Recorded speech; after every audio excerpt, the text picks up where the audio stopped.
Salve, salve turma, tudo bem? Obrigado pela audiência de sempre.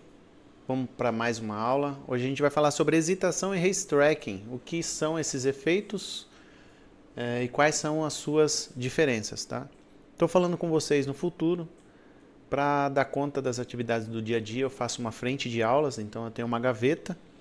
Então provavelmente quando vocês estarem vendo essa aula, a gente já vai estar na Soul 3.0. A gente começou lá atrás com um sonho pequenininho, com os notebookzinhos, que era, a gente chamou de Soul 1.0, depois tivemos um upgrade na Soul 2.0, e aí já teve investimento pesado, sala planejada, máquinas de última geração, licenças, e agora a gente está indo para a Soul 3.0, estamos indo para uma área maior, estamos expandindo as operações e também as atividades, né? Entrando de uma vez por todas no mundo da internet. Teremos o nosso podcast, o Soul Podcast, e vai ter mais qualidade para vocês de áudio, iluminação, qualidade da entrega do conteúdo técnico, enfim. Melhorar a nossa vida para que possa melhorar a vida de vocês. Beleza? Acho que era importante comentar sobre isso. Compartilhando a tela aqui para a gente falar sobre a aula. Hesitação. Existem duas características bem específicas e básicas da hesitação.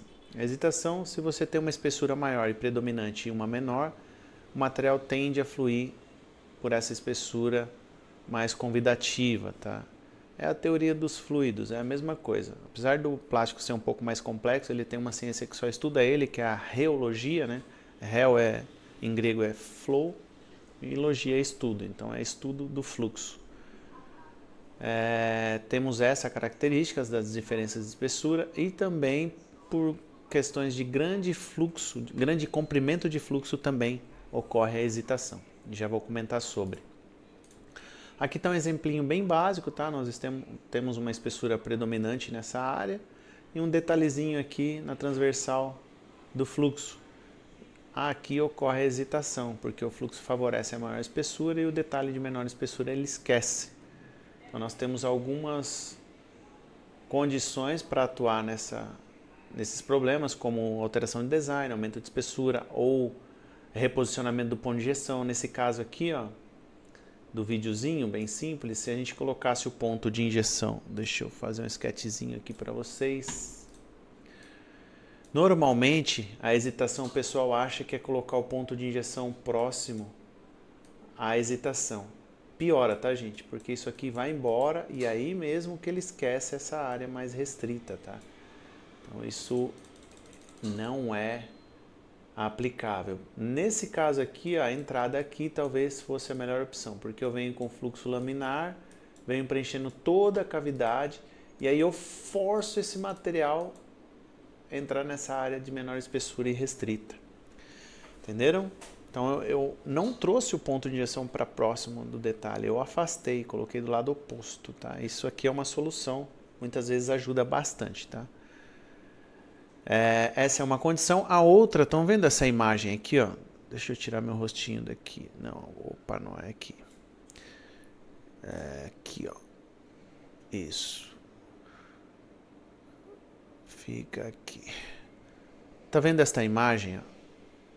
Aqui são as linhas de contorno. Então, as linhas restritas e empacotadas significa restrição ao fluxo. Linhas homogêneas, o fluxo está fluindo legal.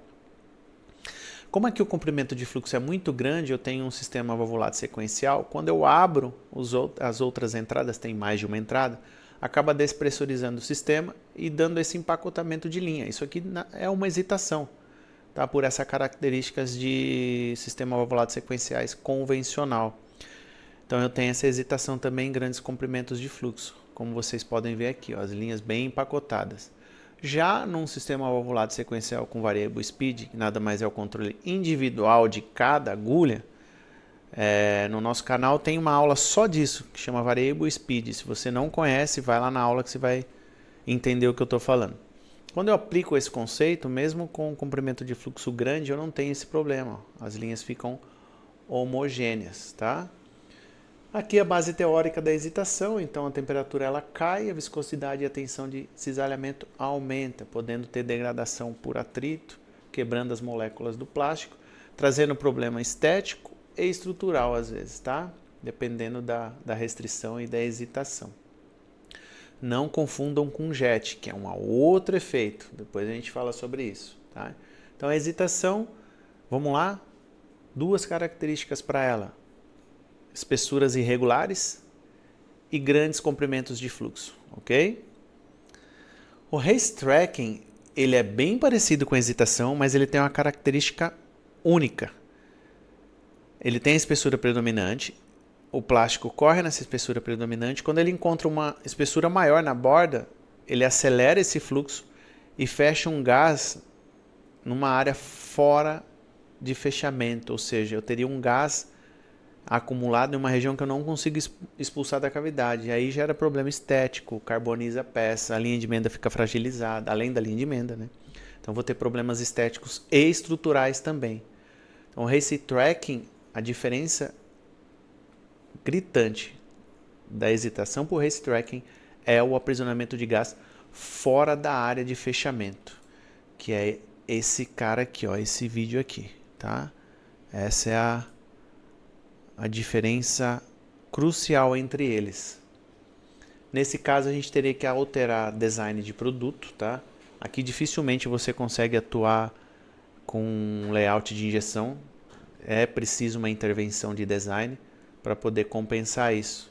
Beleza? Acho que ficou claro, né, gente? Nos acompanhem, curta o canal, comente, compartilhe e conta com a gente aí sempre, tá? Fiquem com Deus e até a próxima aula. Quando vocês verem essa aula, a gente vai estar num cenário maravilhoso, trazendo conteúdos cada vez mais top para vocês. Forte abraço.